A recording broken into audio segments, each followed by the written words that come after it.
सुप्रभात बच्चों, मेरा नाम प्रिया है। मैं ड्रीम वैली इंटरनेशनल स्कूल में पढ़ाती हूँ। आज का मेरा विषय है हिंदी और मेरा उपविषय है पाठ 3 शब्द, जो कि कक्षा 3 के वर्ग के बच्चों के लिए है। पाठ 3 शब्द। पाठ 3 शब्द। शब्द किसे कहते हैं? एक अथवा अनेक वर्णों के मेल से बनी सार्थक ध्वनि को हम शब्द कहते हैं। इसका मतलब यह है कि जब हम एक से अधिक वर्णों को जो जोड़कर लिखते हैं, उससे एक ध्वनि निकलती है, जिसे हम शब्द कहते हैं। जैसे कि अगर मैं क प्लस म प्लस ल प्लस क प्लस जमा म जमा ल, तो मेरी जो ध्वनि निकलेगी वो निकलेगी कमल। कमल, कमल। कमल में मैंने 3 वर्णों को जोड़ के जो ध्वनि मेरी बनी वो बनी कमल। तो जो हमारा कमल है वो क्या है? एक शब्द है, जिसमें मैंने 3 वर्णों के मेल से जो बनाई ध्वनि वो क्या है? शब्द। इसी तरीके से आप चित्र 1 में देखिए, पहले चित्र में, कि हिरन भागा। हिरन भागा में मेरे पास 2 शब्द हैं और दोनों शब्द को मैंने वर्णों को जोड़ के बनाया है। जैसे कि ह प्लस ई प्लस र प्लस न, तो एक अथवा एक से अधिक वर्णों को जोड़ के जो शब्द बने वो जो ध्वनि निकली वो क्या हुई? हमारी शब्द हुई। ऐसे ही दूसरे भी चित्र में है, मोर नाचता है, जिसमें मेरे पास 3 शब्द हैं, और हाथी पानी पी रहा है, इसमें मेरे पास 5 शब्द हैं। तो इन शब्दों में वर्णों की संख्या अलग अलग है। किसी शब्द में 3 वर्ण हैं तो किसी में 2 हैं, तो कहीं वर्ण का काम कर रहे हैं।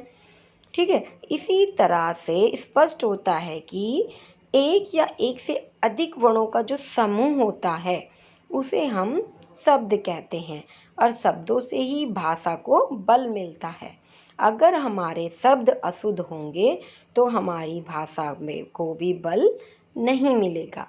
इसीलिए हम अपनी भाषा को शुद्ध करके लिखना होता है, और हम एक एक वर्ण को जोड़कर जो ध्वनि निकलती है उसे हम शब्द कहते हैं, और शब्दों को हम एक एक वर्ण को जोड़कर बनाते हैं। ये होते हैं हमारे शब्द।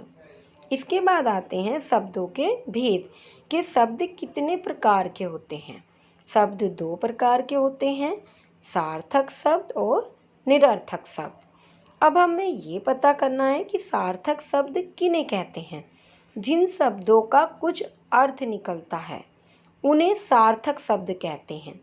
इसका मतलब यह है कि जिन शब्दों का अपना अर्थ होता है उन्हें हम सार्थक शब्द कहें। जैसे कि रोटी। रोटी का अर्थ है, रोटी एक शब्द है, हमें रोज़ाना रोटी को खाते भी हैं, हमें पता है रोटी, हाँ, एक रोटी का अपना एक अर्थ है। ऐसे ही पानी, चाय, कपड़ा आदि, इन सभी का अपना अपना एक अर्थ है। तो सार्थक शब्द वो होते हैं जिनका अपना अर्थ होता है।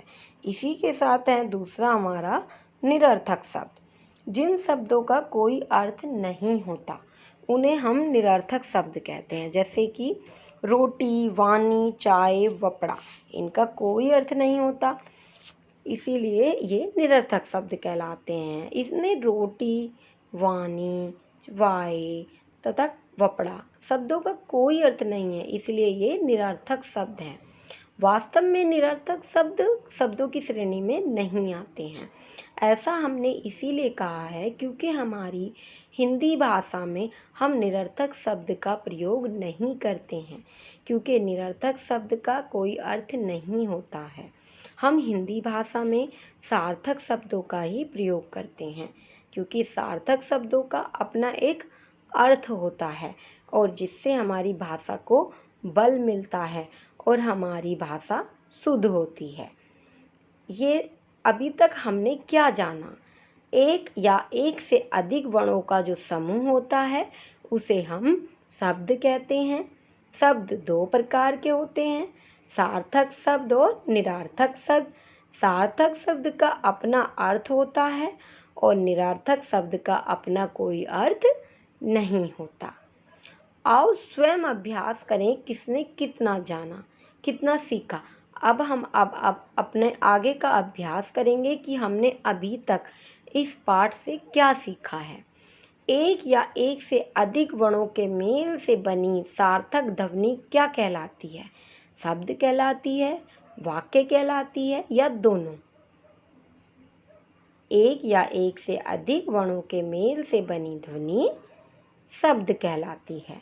शब्द के कितने भेद होते हैं? 4, 5 या 2? शब्द के 2 भेद होते हैं। शुद्ध भाषा के लिए किसकी आवश्यकता होती है? केवल मात्राओं की, केवल निरर्थक शब्द की या फिर इन सभी की? शुद्ध भाषा के लिए आवश्यकता होती है केवल मात्राओं की। हम निरर्थक शब्द का प्रयोग नहीं कर सकते क्योंकि निरर्थक शब्द का कोई अर्थ नहीं होता है। इससे हमारी भाषा शुद्ध नहीं होती, अशुद्ध होती है। इसीलिए शुद्ध भाषा के लिए केवल मात्राओं की आवश्यकता होती है। संज्ञा, सर्वनाम, विशेषण और क्रिया किसके प्रकार हैं? निरर्थक शब्द के, सार्थक शब्द के या इनमें से कोई नहीं? जैसे कि हमने अभी आपको बताया था कि सार्थक शब्द का अपना अर्थ होता है और निरर्थक शब्द का अपना अर्थ नहीं होता। तो इस प्रकार संज्ञा, सर्वनाम, विशेषण और क्रिया सार्थक शब्द के प्रकार हैं। खाली स्थान के सामने कोष्टक में दिए गए उचित शब्दों से भरिए। शेर डैश शब्द है, सार्थक है या निरर्थक है? सार्थक शब्द है। मिट्टी डैश शब्द है, सार्थक है या निरर्थक है?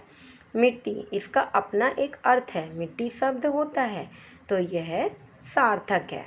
विड़िया, विड़िया कैसा शब्द है, सार्थक है या निरर्थक है? विड़िया का अपना कोई अर्थ नहीं होता, इस शब्द का कोई अर्थ नहीं है, इसीलिए ये निरर्थक शब्द है। वंदर, वंदर कैसा शब्द है, सार्थक है या निरर्थक है? वंदर का भी कोई अपना अर्थ नहीं होता, इसीलिए वंदर निरर्थक शब्द है।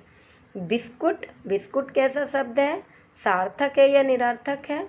बिस्कुट का अपना अर्थ होता है, इसीलिए बिस्कुट सार्थक शब्द है। 5 सार्थक और 5 निरर्थक शब्द लिखिए। 5 सार्थक शब्द कौन कौन से होते हैं? कपड़ा, पानी, चाय, मिट्टी और चिड़िया। और 5 निरर्थक शब्द कौन से होते हैं? बिस्कुट, वंदर, विड़िया, बेर या फिर विट्टी। ये हमारे 5 निरर्थक शब्द हुए। इसी तरह आगे निम्नलिखित प्रश्नों के उत्तर दीजिए। शब्द किसे कहते हैं? एक या एक से अधिक वर्णों के मेल से जो ध्वनि निकलती है, जो समूह बनता है, उसे हम शब्द कहते हैं। और शब्द के कितने प्रकार होते हैं? शब्द के 2 प्रकार होते हैं, सार्थक और निरर्थक। सार्थक और निरर्थक शब्द में क्या अंतर है? सार्थक शब्दों का अपना अर्थ होता है, जैसे कपड़ा, रोटी, मकान, चाय आदि। और निरर्थक शब्द का कोई अपना अर्थ नहीं होता, जैसे पानी तो हमारा सार्थक है और उसका आप उल्टा क्या हुआ? वाणी, वपड़ा, वाए, तो वंदर, विड़िया, ये सब हमारे क्या हैं? ये हमारे निरर्थक शब्द हैं। इस तरह इस पाठ से हमने क्या सीखा कि शब्द किसे कहते हैं? एक अथवा अनेक वर्णों के मेल से जो ध्वनि निकलती है, जो समूह बनता है, उसे हम शब्द कहते हैं। शब्द 2 प्रकार के होते हैं, सार्थक और निरर्थक शब्द।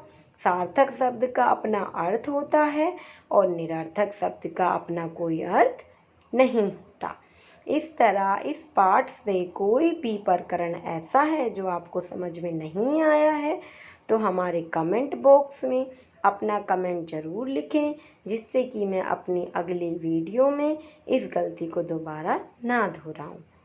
धन्यवाद।